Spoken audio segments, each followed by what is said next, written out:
Percy takes the plunge.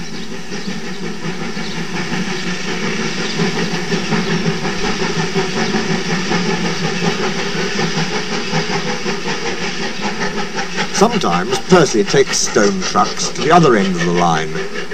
There he meets engines from the other railway.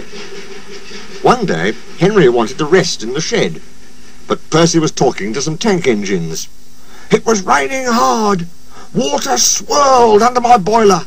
I couldn't see where I was going, but I struggled on. Ooh, Percy, you are brave."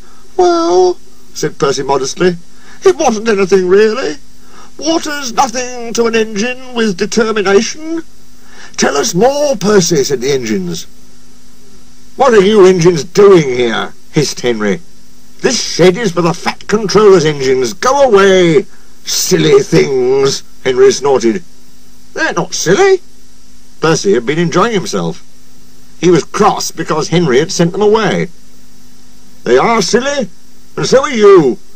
Water's nothing to an engine with determination. Pah!" "Anyway," said cheeky Percy, "I'm not afraid of water. I like it."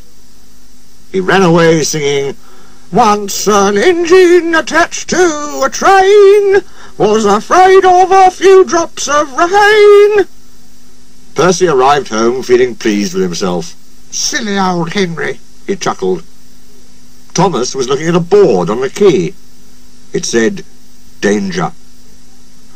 "We mustn't go past it," he said. "That's orders." "Why?" "Danger means falling down something," said Thomas. "I went past danger once and fell down a mine." Percy looked beyond the board. "I can't see a mine," he said. He didn't know that the foundations of the quay had sunk, and that the rails now sloped downward to the sea. "Stupid board," said Percy. For days and days he tried to sidle past it, but his driver stopped him every time. "No, you don't," he would say. Then Percy made a plan. One day at the top station he whispered to the trucks, "Will you give me a bump when we get to the quay?" The trucks were surprised. They had never been asked to bump an engine before. They giggled and chattered about it the whole way down. "Whoa, Percy, whoa," said his driver, and Percy checked obediently at the distant signal. "Driver doesn't know my plan," he chuckled. On, laughed the trucks. Percy thought they were helping.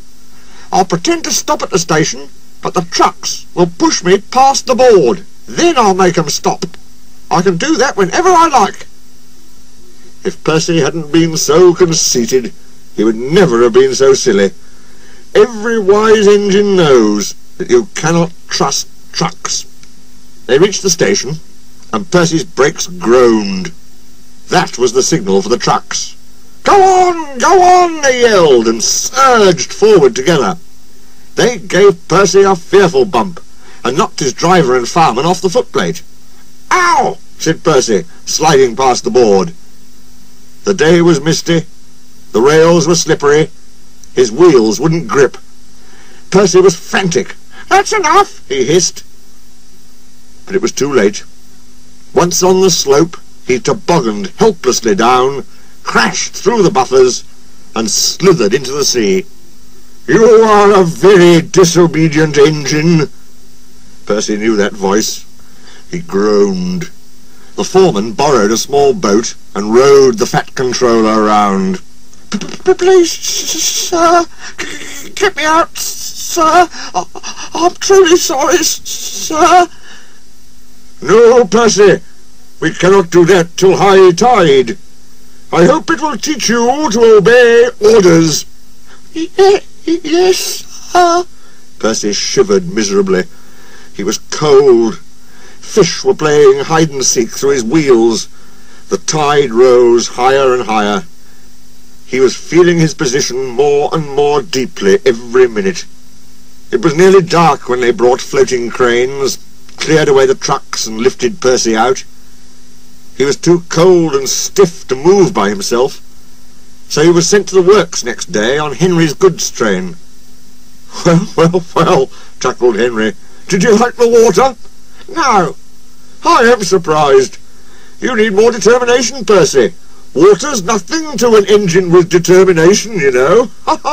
Perhaps you'll like it better next time. But Percy is quite determined that there won't be a next time.